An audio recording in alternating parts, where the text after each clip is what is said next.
Friends, ladies and gentlemen, in this module I am going to tell you the 10 important things you need to have to setting up a nice basic endoscopic unit, because ourselves along with the staffs with all our endoscopy, if you want to work, we need to have an unit which has all the features and it is very comfortable for you to perform your procedures very efficiently.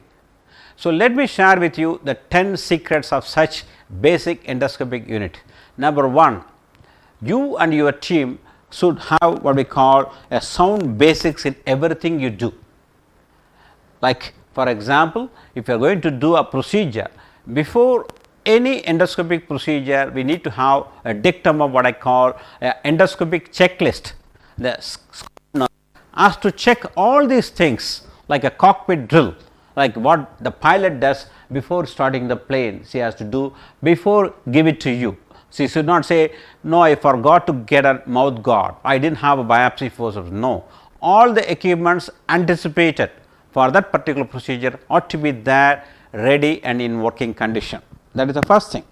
The second, as a clinician, you or your junior should know why we are doing the procedure in the given case. If it is a case of dysphagia, then you know what to expect. If it is a GI bleeding like a melena, what to look for. So, you have to have a clear indication why we are doing a procedure, and if there is any caution or a contraindication, you need to think twice before performing the procedure, and the patient's comorbidity, drug history are all vital, and more important thing is an informed consent, and also whether the patient is fasting for 6 hours, no dentures. All these things have to be marked in your little sheet, then only patient has to be admitted into the daycare center where you are going to perform the endoscopy.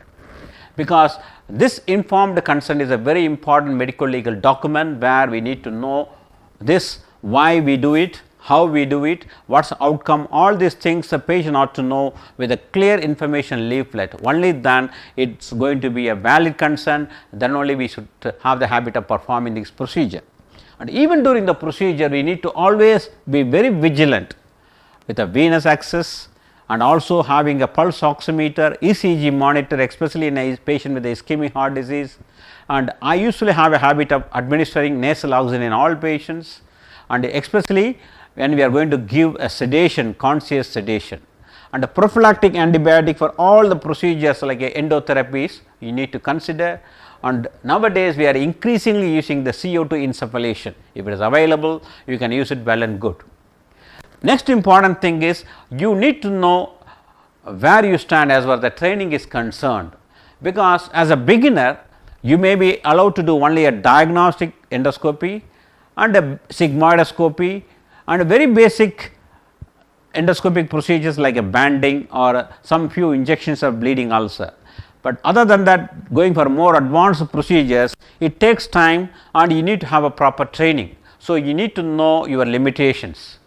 The third important thing I always say, you have to invest in a very good, now we are living in an era of image enhancement technology, high definition endoscopy. So, you need to have nothing less than a high definition endoscopy for that matter, because your diagnostic capability increased immensely by having one such device. Could be Olympus, Pendex or Fujina, does not matter, because what you see with a standard definition and what you see in a higher definition is entirely different, because the pixels are more in higher definition, the images are much sharper, richer in color, and also when you use this image enhancement technology, what is not normally seen or less perceptible in a white light can be brought into nicely by this image enhancement. Days are gone where we used to spray some contrast and do what we call a chroma endoscopy, which is very cumbersome. This is what we call the narrowband imaging, and also various other procedure like eye scan, they are all called electronic chroma endoscopy, because you are able to have a look at this what we call a seemingly subtle changes or early lesions, make more accurate diagnosis, and you are able to target the tissue for accurate biopsy. So, these are all the advantages of these various image enhancements and magnifications. The pit patterns, I am sure when you do a colonoscopy, you know the importance of the pit pattern, the kudos classification in classifying and making an optical diagnosis of various polyps. And endoscopy should be, it is not like an OT, and it is not just your consulting room. It has to be very comfortable for you to work with, and also it is where the patient is going to see all around, and you should be also feeling very safe environment for him to provide.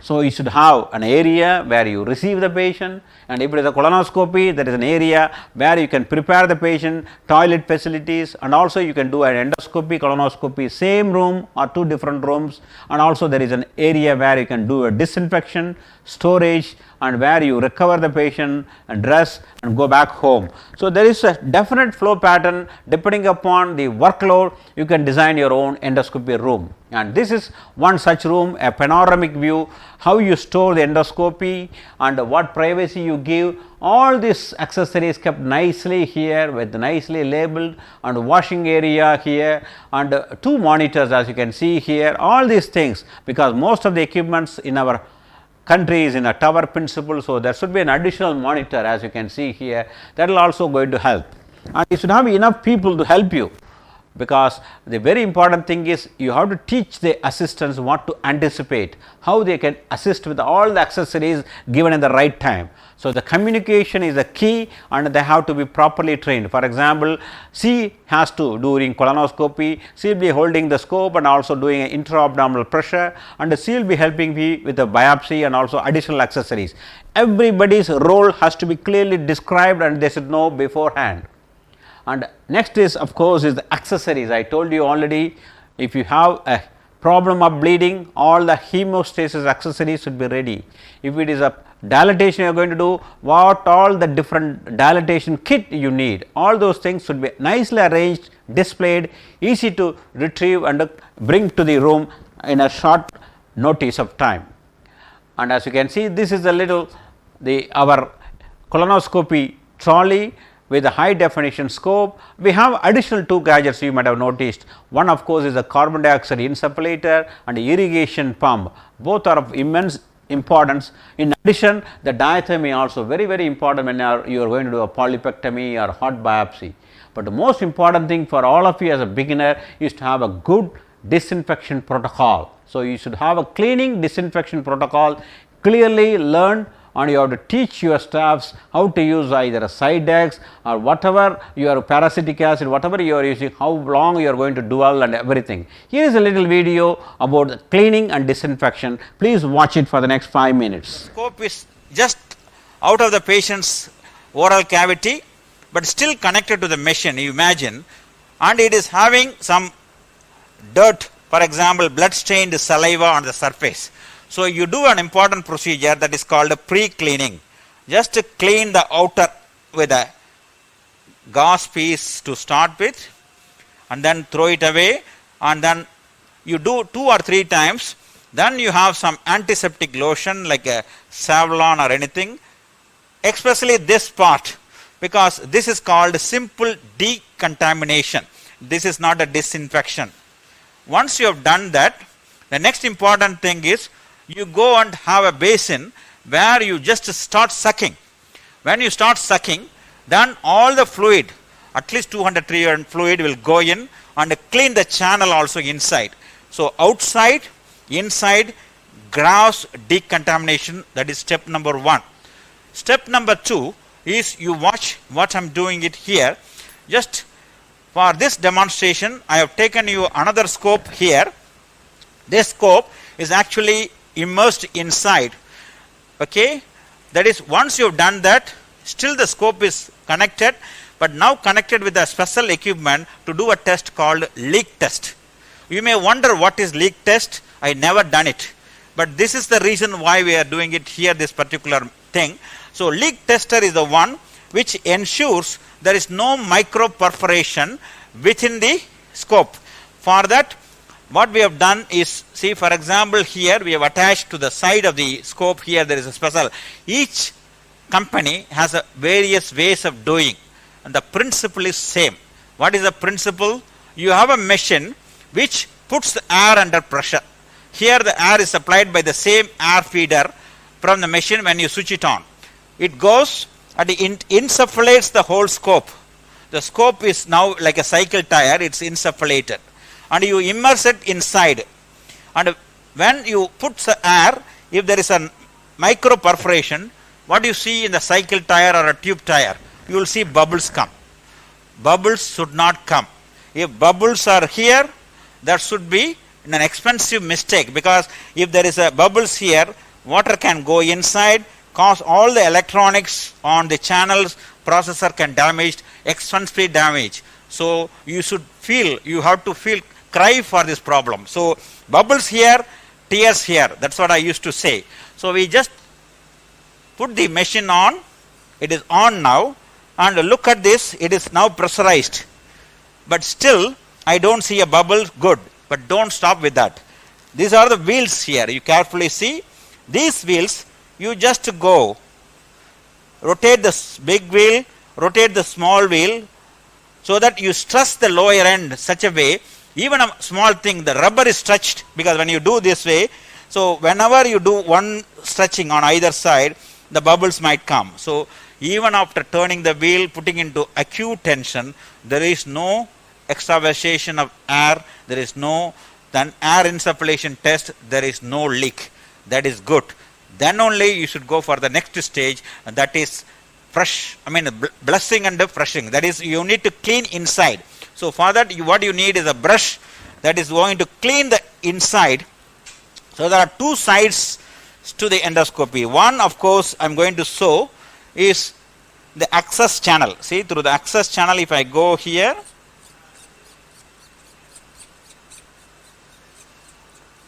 it will come out here, and as I retreat, I just take, see, you see what I am doing here.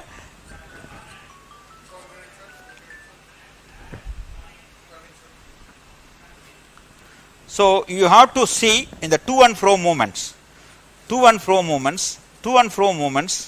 like that, and slowly withdraw, so that the whole channel from the tip of the scope to the access channel is cleaned nicely, because that is the area all the blood stained proteinous material is there. And then you take this thing, but still it is not over, because there is another part, that is the umbilical cord, which goes to the equipment, that has to be cleaned. So the superior button, you take it out, through which you have to pass this, and it will reach inside through the umbilical cord. In order to show that only, now we have disconnected the instrument for you to see, because this instrument is going to the mother, that is there, the processor, and at that end, through the umbilical cord, actually it is going. This is equally important. Don't just keep on cleaning only the insertion section. Equally important is the umbilical cord, because it has all the tubes going and to the final destination, to the processor. So you go in there until you see it is the very end. See, you can see it coming out the other end. So that means it is coming okay, then withdraw it, like what I said before, to and fro movement, like that. You keep on cleaning, you take your time. If you hold it here, for example, it will buckle. If you hold it very close, it will be very effective. Without buckling, you do it like this. See, this is the way you have to clean, and you teach your staffs or make them learn this technique from the technical people who are coming from the company from which you bought the scope, so that they know the better, because the longevity of the scope depends upon how good you are cleaning. It should be as new as ever, and also it should be kept once it is dried in a very ventilated cupboard. So all those things are very, very important. Those things only we discussed in the earlier slides in the background. So you just do that way. Then if this is brushing, then again it is not enough. You have to flush the interior of this to have something like a bladder syringe, both through the access channel and also through this infiltrate. Now once you have done that, wipe the whole thing, then you immerse in the Sidex. So for that we need another tray that I will show you in a minute. So this is actually a Sidex 2.4. You can use Sidex 2.4 or Sidex OPA or paracetic acid. Any of these things, depending upon what you use, the time you have to keep it inside varies. For example, the Sidex what we have here is about 20 minutes you have to patiently wait. If you have too many patients, you have to have many scopes so that you have a circulation of the cases in such a way. If you are parasitic acid, it is about 10 minutes. That is the disinfection methodology for a basic endoscopy unit, but I am sure if you have an automatic cleaning and disinfection device, it is well and good. The next important thing of course is having a recording and documentation device or methodology, because you should have a computer with a software like an Soft, wherein you are able to have a template designed for either upper GI endoscopy, colonoscopy or bronchoscopy, and put all the findings and put appropriate pictures, annotate them, and that is the very best way of communicating not only with the patient and the relatives and also your colleagues across the globe, and also it help you for archiving all those videos when you are going for a presentation at a later date. And because like any other field, endoscopy is also vastly rapidly expanding field. So, we need to focus your training henceforth. So, you need to see whether there are options of training both in the dry lab, wet lab and also live surgery various procedures. I would say the virtual reality simulators are now increasingly available like a GI Mentor, that will help you to know how to do an colonoscopic polypectomy or ESD or EMR like that, or if you want you can go for a focused training either in the POEM, for example live animal, then go for a surgery or the endoscopy demonstrated by seniors in your nearby regions. So, these are all the various materials and also simulation devices we have, like the Senmox plastic model for colonoscopy and the Symbionics virtual simulator available for various procedures. Try to utilize them when you are able to get some time for all this training, and try to get all these training credentials like IAGS already offering for a basic surgeons. Like once you finish your MS, you can go for this EFAGS, which is a basic diagnostic and therapeutic endoscopy course, and once you are happy, then if you think that is your future, then you go for a more advanced training under them also. Because we should not like a surgeon have a doubt whether we are legally permitted to perform any endoscopic procedure. All surgeons after your MS qualification, you are all permitted to perform a diagnostic upper GI endoscopy and colonoscopy. Whether you can go beyond that for an interventional endoscopic procedures or ERCP or more advanced colonoscopy procedure like ESD and all those things, of course, provided you get adequate training and getting competent. I am sure once you have documentation of certain number, like for example colonoscopy and ERCP, ideally you should have 150 to 200 cases you should have done before you do on your own, and always have some mentor in your list. So, do not hesitate to get trained. There are adequate teaching materials are available and also books available, read and well versed with the technology, and do not think that you are incompetent, not capable of. And final important thing is always become a member of associations like IAGS or SGI, ISG in our country, and also overseas like ASG and also European and American societies are available, and become a member, and I am sure that will take you a long way. Because ladies and gentlemen, I am sure sooner rather than later the scarless surgery and also surgery in the flexible endoscopic future is going to be the future for everybody. So, there is no scope without scope. So, better you establish a very good basic endoscopy unit, start your journey in this path. Good luck. Thank you.